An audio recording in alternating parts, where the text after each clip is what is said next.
Kiffe ton cycle. Kiffe ton cycle, c'est une startup basée à Rennes qui a pour but d'oser le bien-être menstruel, d'oser faire en sorte qu'on soit bien dans notre cycle, d'où notre promesse Kiffe ton cycle. Nous proposons des programmes en ligne et des articles que tu peux consulter sur notre site. N'hésite pas à venir découvrir l'univers de Kiffe ton cycle. Je te laisse tout de suite avec l'intervention du sommet.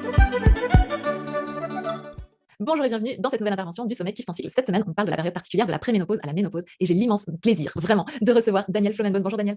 Bonjour, bonjour à toutes, Daniel, je suis bonjour à tellement tous. touchée que tu sois avec nous ici parce que ton livre m'a littéralement transportée et il parle vraiment du sujet dont on va parler aujourd'hui. Alors juste pour celles et ceux qui ne, vous connaissent, qui ne te connaissent pas, Daniel, toi tu étais docteur gynécologue. Tu Absolument. as écrit le best-seller absolu Femme désirée, femme désirante qui a accompagné toute une J'en suis génération. l'auteur, j'en suis l'auteur. C'est vrai que là, je suis ému d'avoir réussi mon coup, hein, visiblement. Ouais, formidable. Ton livre a fait bouger les lignes, c'est le moins qu'on puisse dire. Si vous ne Mmh, le connaissez pas, mmh. je vous propose fortement d'aller le voir, il est toujours d'actualité et il a vraiment permis de faire bouger les lignes, notamment pour la génération du coup de ma maman, mais quelque part ça s'est déversé sur notre génération après avec un grand bonheur. Donc déjà merci pour ça. Et puis ensuite, un peu plus tard dans ton processus de vie, tu t'es intéressé à tout ce qui était lié au transgénérationnel, c'est bien ça? Voilà, mais c'était pendant, je veux dire, c'est venu un peu, concomitamment à ma recherche, hein. Le transgénérationnel n'a pas été, tellement éloigné de la découverte de la médecine chinoise avec, la gynécologie, hein. Tout s'est tissé ensemble et c'est pour ça que c'était si intéressant. Superbe. Et donc tu as écrit ce deuxième livre, Passeuse d'histoire. Alors j'ai un petit marque-page parce que j'ai un endroit que j'ai envie de vous lire plus tard. Mais donc tu as écrit ce livre, Passeuse d'histoire, ce que nous transmettent nos grands-mères. Voilà le sous-titre. Et c'est un peu pour ça que j'avais envie de t'entendre parce qu'on est en train de parler de cette période particulière là, de la préménopause, la ménopause, ce passage. Je vais vous lire ce petit passage que j'ai retenu sur lequel on va peut-être démarrer pour discuter. Daniel, si ça te va.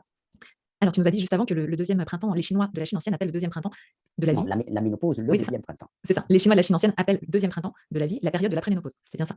Et donc après, tu me dis, arrivé à l'aube de notre deuxième printemps, nous allons apprendre à ne plus être tout à l'autre, mais plus à nous-mêmes. Nous apprenons à renoncer à du connu pour découvrir de l'inconnu sans que cela soit triste. C'est dans cette nouvelle période de vie que nous allons acquérir la plénitude de notre maturité. J'aimerais bien qu'on parte là-dessus. Mais c'est une très bonne idée, ma chère, par rapport au thème. Et c'est pas, exceptionnel, ces considérations ne sont pas exceptionnelles à la ménopause.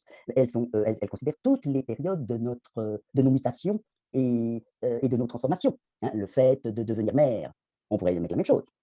Le fait, de se mettre au un 1er travail. Ça veut dire que notre vie est quand même une succession de mutations et transformations qu'on ne connaît pas complètement bien, en Occident, hein. L'impermanence de la vie ne fait pas partie de notre philosophie. Nous, on veut bien que les Il y choses. a une illusion de continuité, tu veux dire, quelque part? Exactement, oui, hein. Alors c'est vrai que nous, notre vie, bah, c'est la nôtre qui va de notre conception à notre mort, mais avec toutes les vagues, qu'impliquent, bah, là, on va plus parler des périodes de la vie et celles de la ménopause, mais les ruptures, les deuils, même les événements joyeux, les mariages, les déménagements, enfin, tout ce qui implique une mutation, peut, être considéré comme un accès à la nouveauté, en passant par une confirmation de soi-même, bah, la pour pouvoir y arriver, quoi.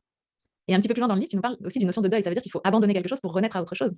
Alors voilà, et ce qui est quand même tellement mal transmis à nos chers petits, hein, de leur permettre d'avoir un accès à cette notion de la mort, et alors qu'ils l'ont, hein, et les feuilles mortes, les animaux morts pour eux, et ben, ça leur importe, ça les intéresse, ils posent des questions, c'est pas quelque chose qu'ils n'abordent pas dans leur questionnement. Et nous avons encore, beaucoup de théoriquement pudeur, mais de la maladresse et de l'ignorance, à leur dire: «Mais beh, voilà ce qui arrive à tout ce qui est vivant sur notre planète, parce que nous aussi, c'est notre lot», et ça les propulse dans la notion de succession des générations. Parce que s'ils sont tout petits et qu'ils vont grandir et qu'ils deviendront parents et qu'ils deviendront grands-parents, et peut-être qu'il y en a qui connaissent leurs arrière-grands-parents maintenant avec l'allongement de la vie. Donc tout ça leur donne une perspective qui leur permet d'intégrer la succession des générations et donc d'admettre qu'un jour, ils mourront aussi, pas pour les attrister, mais pour les promotionner, pour les faire grandir, pour leur permettre de les propulser dans leur futur et leur âge adulte. C'est vraiment, si vous voulez, on peut dire que la sexualité et la mort sont encore, alors moi j'appelais pas ça des tabous, mais malheureusement j'ai l'impression qu'on peut presque mettre ce mot, sociaux et médiatiques qui nous enferment encore dans un statut d'enfant. Alors c'est intéressant parce qu'on a un peu parlé du coup de la mort dans les enregistrements de ce sommet. Et justement, c'est parfois la ménopause, c'est un peu le moment où on se rend compte que, en tout cas, on arrive dans une période de la vie, il y en a peut-être un petit peu moins après qu'il y en a avant, avec les Ah bah, c'est espérances de sûr vie qu'on classiques. on passe au troisième âge, ça s'appelle.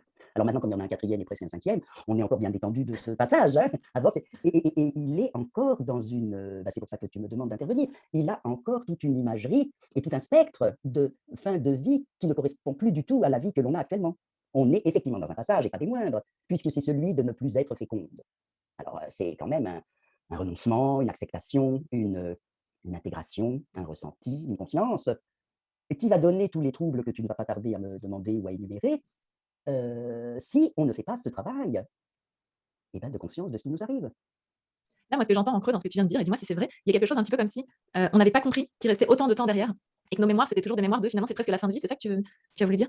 À la fois, je veux tout à fait dire ça, puisqu'on vit beaucoup plus longtemps, et je veux surtout dire qu'on a une nouvelle vie à découvrir, absolument vivante, absolument importante et intéressante, où on passe à une autre période de vie, où l'épanouissement ne va plus être l'épanouissement de notre fonction maternelle, mais l'épanouissement est un épanouissement, on peut dire, de l'être féminin et masculin.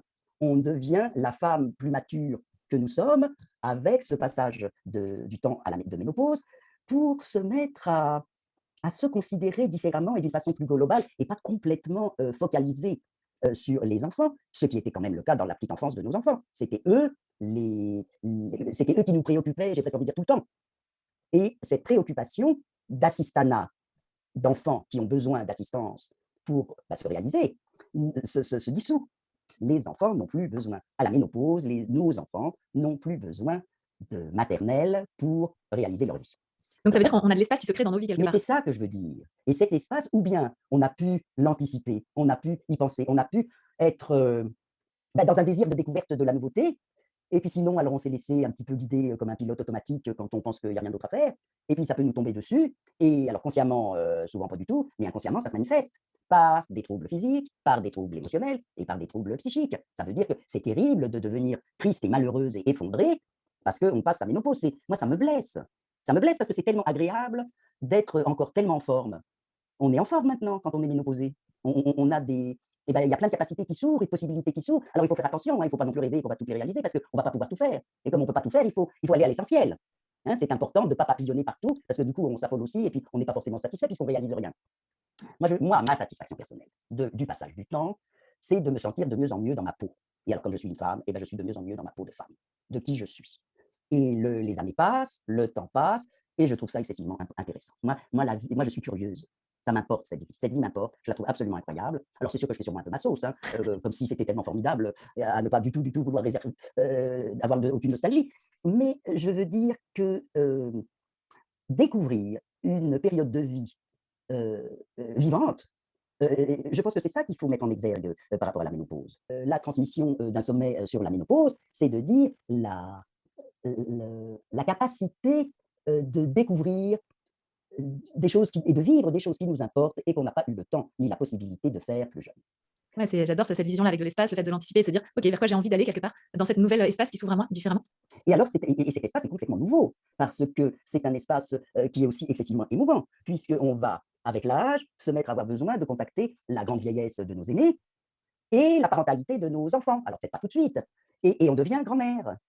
Et je ne m'attendais pas du tout à la difficulté, je dirais, d'adaptabilité. Il faut s'adapter, il faut être malléable, il faut être mobile et il faut savoir ce qu'on veut. À partir de là, la vie commence à être agréable. Mmh. Si on revient juste avant le moment où tu as été grand-mère, tu présentes dans le tout début de ton livre, le mariage de ton fils, avec les pensées qui te viennent par rapport à ta belle-fille et comment quelque part tu expliques dans ton livre que ces pensées-là, bah, c'est pas vraiment toi, c'est des pensées, des générations d'avant et si je me trompe pas, j'ai compris que c'est comme dans chaque passage, on peut quelque part réinviter toutes les lignées d'avant dans nos têtes et se retrouver à avoir finalement des croyances ou des façons de voir le monde qui sont plus en lien avec nos aïeux qu'avec notre vie. Est-ce que tu peux nous en parler un petit peu de ça? Oui, Parce que c'est j'ai l'impression super que la ça. ménopause, ça peut justement on peut un peu réinviter les croyances de nos aïeux, comme quoi, bah, c'est la fin, on voilà.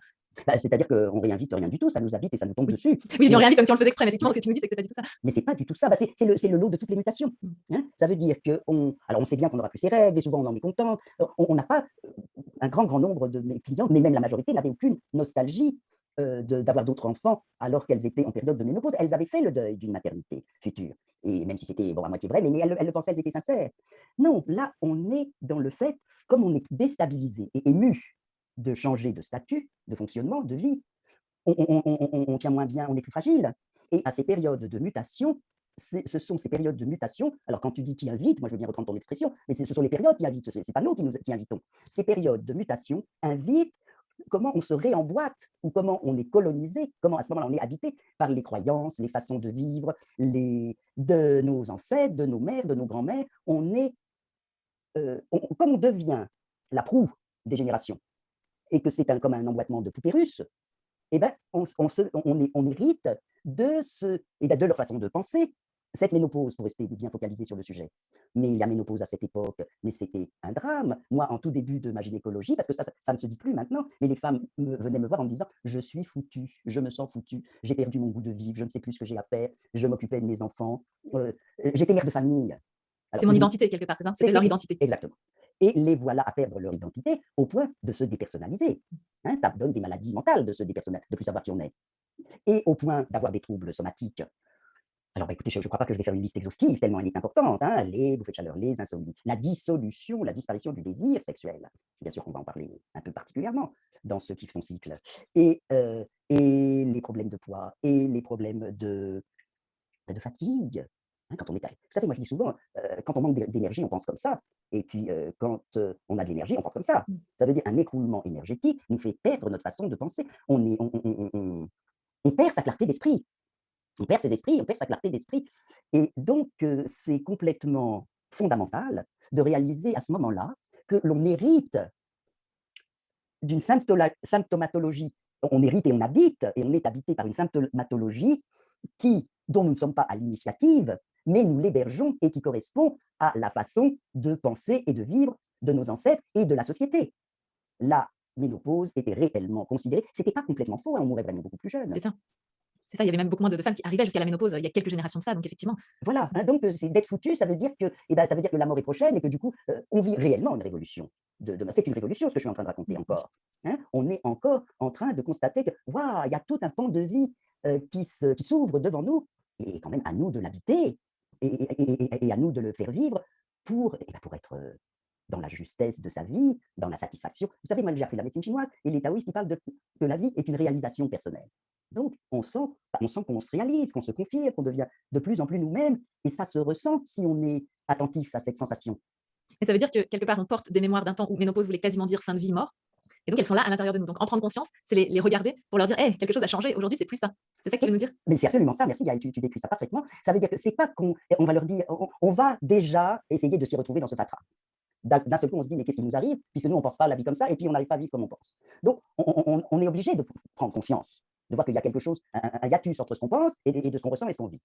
Et puis après, il faut accepter que les choses sont comme ça. Si on accepte ça et qu'on est contre, et ben, tous les troubles restent et des fois s'amplifient. Et c'est comme si, c'est pas un combat. Nous, on va faire le travail de nous extirper de cet emboîtement. On va s'extirper de cet emboîtement. Ça veut dire qu'il faut aussi prendre des forces, parce que c'est difficile de se désemboîter de quelque chose. Il faut être costaud, il faut être fort d'esprit et fort de corps. Et c'est pour ça que pour moi, le travail thérapeutique est un travail psychique et un travail énergétique.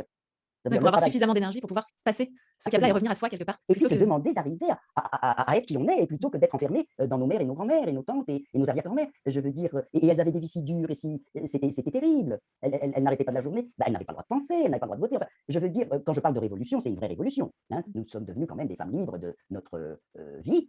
Et puis elles étaient complètement soumises et dépendantes. Et elles passaient de la famille au mari, et bah, sois belle et tais-toi, et quand elles étaient belles, c'était un coup de peau. Mais donc, on est dans une constellation en ce moment qui nous demande d'être partie prenante de notre vie. Et c'est possible, et c'est du boulot, et c'est efficace, et ça marche.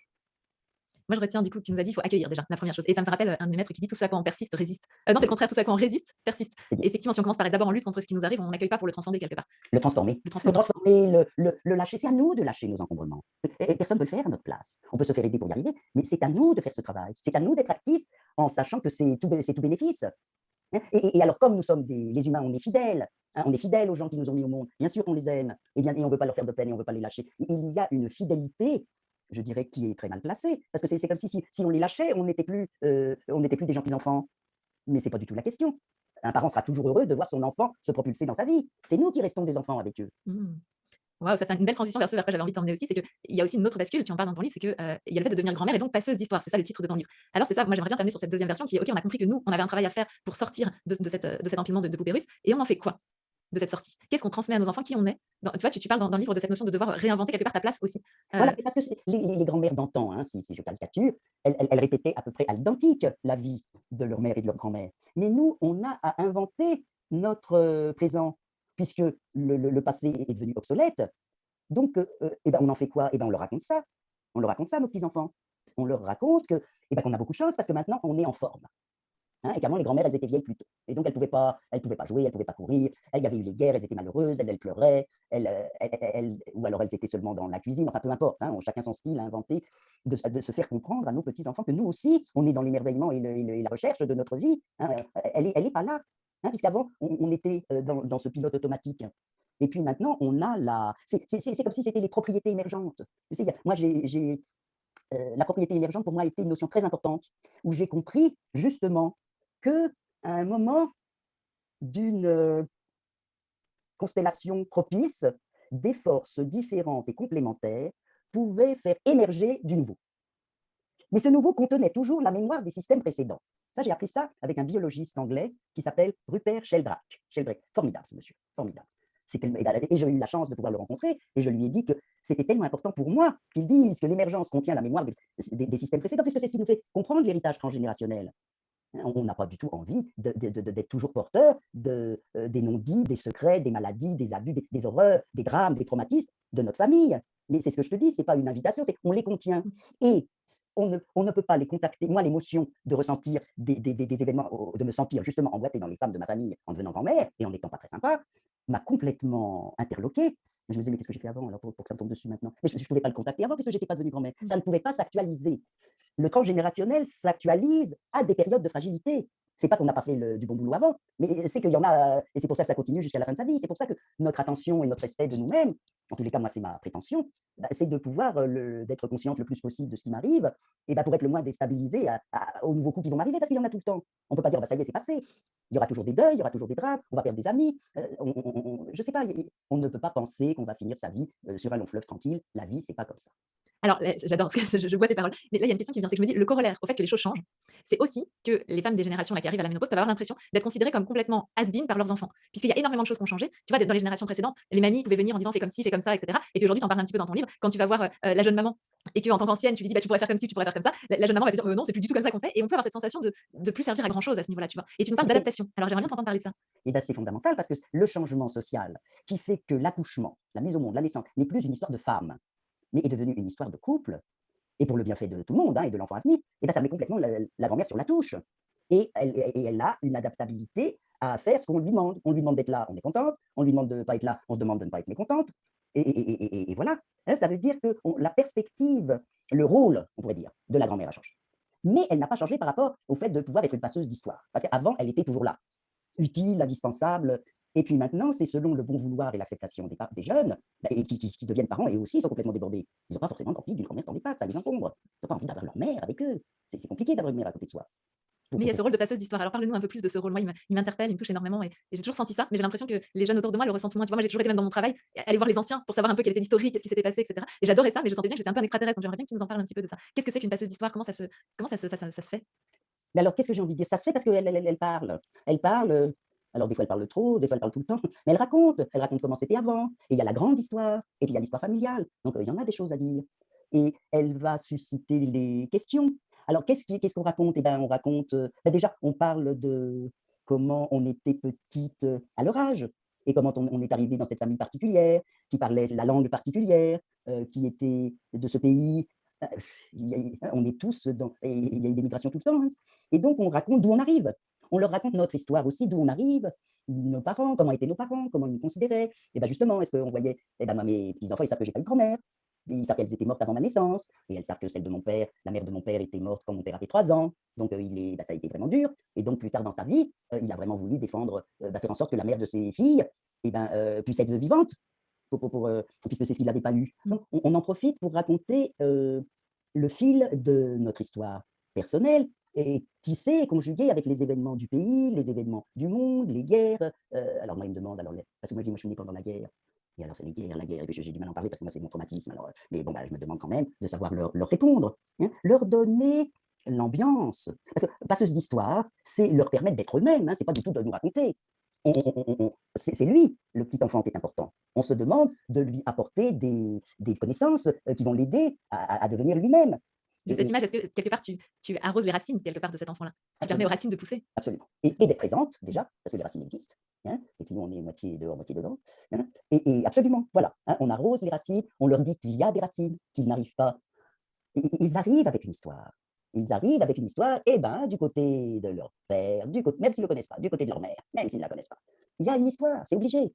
Et la rencontre, le fait qu'ils soient arrivés, ils sont venus dans un moment incroyable, particulier, extraordinaire, et on essaye de leur faire percevoir ce moment extraordinaire qui a été l'émergence et la conception de cet enfant. J'adore. J'ai tellement l'impression, c'est ce que je disais en lisant ton livre, moi, c'est l'impression que ça m'a fait, les passeuses d'histoire. C'était de m'installer au coin du feu et puis, d'entendre une mamie, raconter quelque part cette importance d'être connectée au fait qu'on est, dans une histoire avec des gens, derrière nous et des gens peut-être devant nous et waouh, merci, merci Daniel d'avoir pris ce temps de partager avec nous. Moi, je suis très touchée. Je sais pas pour vous, j'ai même presque tellement d'émotions que c'est compliqué pour moi de de conclure parce que j'ai l'impression d'avoir été projetée dans bien plus grand, que moi pendant cette heure-là et d'avoir compris que quelque part on avait quelque chose à faire, à tout moment dans cette histoire. C'était ça le message que tu voulais faire passer, Daniel? Oui, être vivante, être partie prenante de l'aventure de cette vie pour en léguer des témoignages, qu'on soit grand-mère réelle ou grand-mère spirituelle. C'est vrai qu'on a oublié de dire ça. Je veux bien qu'on se prenne 2 minutes pour en parler quand même de la C'est grand-mère très spirituelle. fondamental. Les Oui, tout à grand-mères fait. fondamentales, peuvent ne pas avoir eu d'enfants dans leur vie et peuvent prendre un énorme plaisir à devenir des grand-mères spirituelles et à être originales, puisqu'elles n'ont pas eu d'enfants et du coup, elles ont aussi toute la dynamique et la force qui n'est pas pompée par le maternage, hein, et ces femmes sont originales, sont intéressantes, les enfants les adorent. Elles sont, heu, ils se marrent avec elles. Mmh. Ils se marrent ou ils sont intéressés. Ils aiment aller voir ces grand-mères spirituelles et ces grand-mères spirituelles, du coup, elles ont fait le travail de deuil de ne pas avoir, eu d'enfants à partir du moment où elles prennent un relais actif et qu'elles sont, des passeuses d'histoire. Mmh. Quelle belle conclusion. Merci beaucoup, Avec Daniel. plaisir, Si vous allez. avez envie de nous faire des commentaires, de partager, d'échanger sur ce que vous venez de voir, vous savez que vous pouvez nous rejoindre dans le groupe Facebook du sommet ou déposer vos commentaires juste en dessous, ici. Vous allez aussi pouvoir retrouver les liens vers les livres de Daniel, vers le site de Daniel. Tu fais régulièrement est-ce qu'on appelle ça des retraites ou des stages que tu peux donner à Lorient, enfin, à Belle-Île parfois, c'est ça? Non, à On la donne- Ville de Groix, Ah, c'est l'île de Groix, désolée. Non, c'est pas grave. Je veux dire, étonnamment, voilà, j'ai une jeune, comme toi qui m'invite, je crois depuis 5 ans, même plus et alors il y a un stage par an. Je donne des ateliers d'octobre à juin, une fois par mois, pour parler de sa sexualité. Ce sont des groupes de parole et des groupes d'énergétique pour permettre, bah, à notre sexe de faire partie de notre image du corps, d'être intégré, que cette sexualité puisse se vivre comme un soin, comme un entretien de la santé, comme une joie qui nous permet d'être dans l'appréciation de la vie. Donc ces ateliers et puis des conférences, de temps en temps. Eh ben, n'hésitez pas à aller voir l'actualité de Daniel, à vous renseigner. Moi, j'adore, j'ai toujours vraiment cette sensation voilà, d'entendre une passeuse d'histoire qui prend ce temps Super, pour me transmettre. Donc, merci beaucoup, Daniel. Et puis, nous, on va se dire avec à plaisir bientôt pour la Gaëlle. suite du sommet. Au revoir. Au revoir.